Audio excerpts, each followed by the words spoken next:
Assalamualaikum warahmatullahi wabarakatuh. Perkenalkan, nama saya Mulia Haikal Kurniawan dari Program Studi Manajemen Fakultas Ekonomi dan Bisnis Universitas Nasional. Saya berasal dari kelas pengantar akuntansi 2, ruang 07. Dosen pengempu saya Ibu Muhani SE, MSIM. Demi memenuhi tugas 2 pertemuan 7, saya akan mempresentasikan aset tidak berwujud dan amortisasi. Berikut adalah materinya. Amortisasi adalah pengurangan atau penurunan nilai yang terjadi pada aktiva atau aset tetap tidak berwujud yang terjadi secara bertahap dalam jangka waktu tertentu pada suatu periode akuntansi. Aset tetap tidak berwujud. Aktiva tidak berwujud adalah aset yang mempunyai umur ekonomis panjang dan memberikan manfaat untuk operasi perusahaan, namun tidak memiliki bentuk fisik. Aktiva tersebut mencerminkan berbagai hak istimewa atau memberikan posisi yang menguntungkan bagi perusahaan dalam mendapatkan penghasilan. Yang bisa dikategorikan sebagai aktiva tetap tidak berwujud adalah sebagai berikut. 1. Hak paten. Hak paten adalah hak tunggal yang diberikan oleh pemerintah dengan melalui Direktorat Paten kepada perorangan atau badan untuk memanfaatkan suatu penemuan tertentu. Hak perolehan paten dapat meliputi sebagai berikut. 1. Biaya percobaan. 2. Biaya penelitian. 3. Biaya pengembangan. 4. Biaya pendaftaran. 5. Dan lain sebagainya. Hak paten ini diberikan dalam jangka waktu sekitar 17 tahun.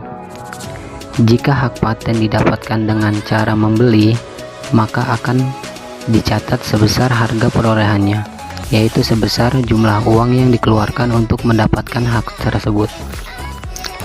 Jika didapatkan dengan cara melakukan riset atau penelitian yang dilakukan sendiri, maka harga perolehan hak paten terdiri dari seluruh biaya yang dikeluarkan untuk melakukan riset tersebut, biaya pendaftaran, dan honor pengacara.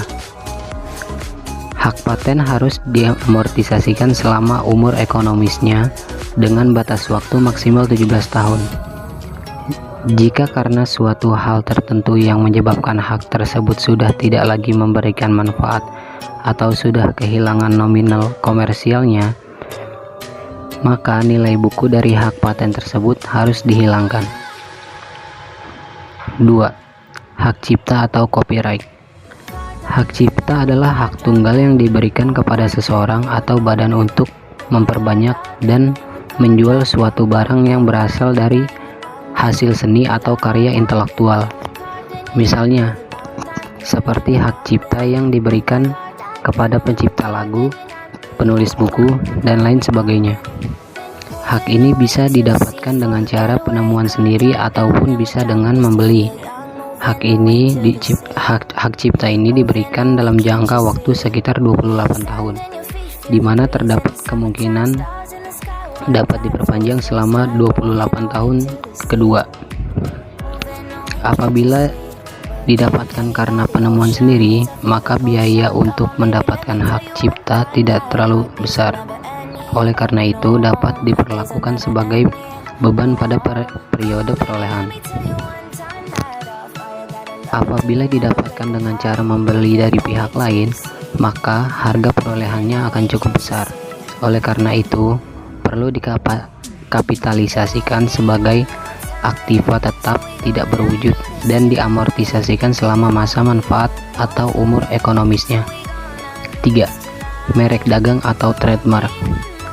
Merek dagang adalah hak tunggal yang diberikan kepada suatu badan usaha atau orang untuk memakai cap, nama, atau lambang usaha yang mengidentifikasi suatu produk atau jasa.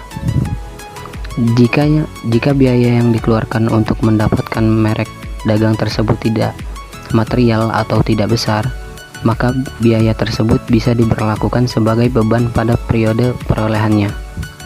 Namun, apabila biaya perolehannya cukup besar, maka dikapitalisasikan sebagai aset tetap tidak berwujud dan diamortisasikan setiap tahunnya. 4. Franchise. Franchise adalah hak tunggal yang didapatkan oleh suatu perusahaan dari perusahaan lain untuk mengkomersialkan produk, proses, teknik, atau resep tertentu. Misalnya, seperti franchise yang dijual oleh McDonald, Kentucky Chicken, dan lain sebagainya. Hak tersebut diberikan dalam jangka waktu tertentu dengan persyaratan tertentu. Oleh karena itu, harus dilakukan amortisasi pada setiap tahunnya. 5. Goodwill. Goodwill adalah suatu nilai lebih yang dimiliki oleh suatu perusahaan sebagai akibat dari adanya nama baik, manajer yang baik, letak strategis, dan lain sebagainya.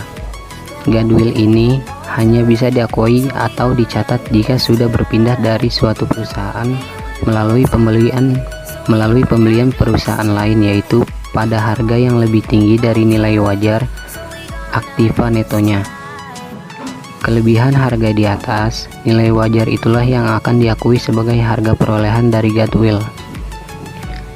Goodwill ini adalah contoh dari aset tetap tidak berwujud yang tidak bisa diidentifikasi secara spesifik.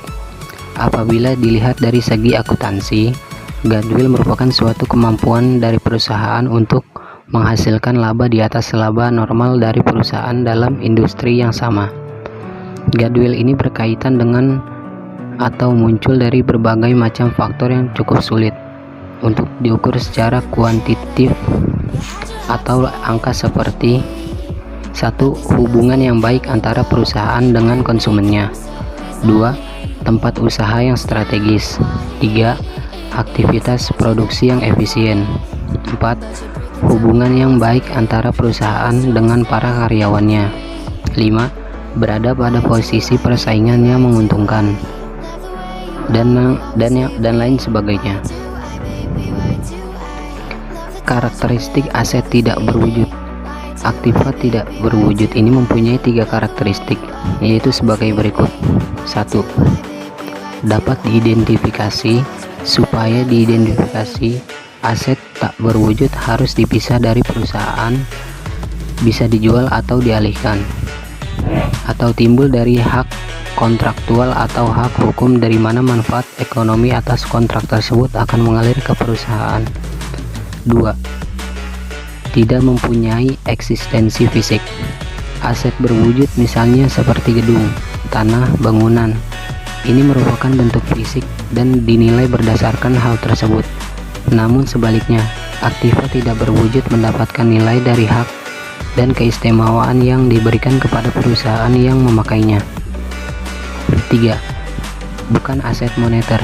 Contoh aset moneter misalnya seperti piutang, deposito, dan investasi jangka panjang. Namun aset moneter ini mendapatkan nilainya dari klaim atau hak untuk menerima kas atau setara kas di masa yang akan datang. Aset moneter tidak diklasifikasikan sebagai aset berwujud. Jenis-jenis aktiva tidak berwujud. Terdapat beberapa jenis aktiva tidak berwujud yang sering diklasifikasikan menjadi 6 kategori utama, yaitu sebagai berikut. 1. Aset tidak berwujud terkait pemasaran. 2. Aset tidak berwujud terkait pelanggan. 3. Aset tidak berwujud terkait dengan artistik. 4. Aset tidak berwujud terkait dengan kontrak. 5. Aktiva tidak terwujud terkait dengan teknologi. 6. Goodwill. Contoh soal: PT Maju Mundur mengeluarkan biaya jasa hukum sebesar 180.000 pada tanggal 1 Januari 2019 untuk mempertahankan paten. Umur manfaat dari paten tersebut adalah 20 tahun dan diamortisasikan secara garis lurus. Ditanya, buatlah pencatatan pada tanggal 1 Januari 2019 dan 31 Desember 2019. Jawabannya: 1 Januari 2019 hak paten 180.000, di debit, kas 180.000 di kredit.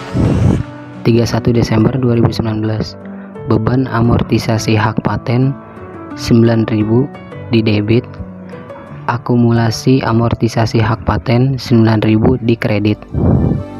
Jadi 180.000 dibagi 20 sama dengan 9.000.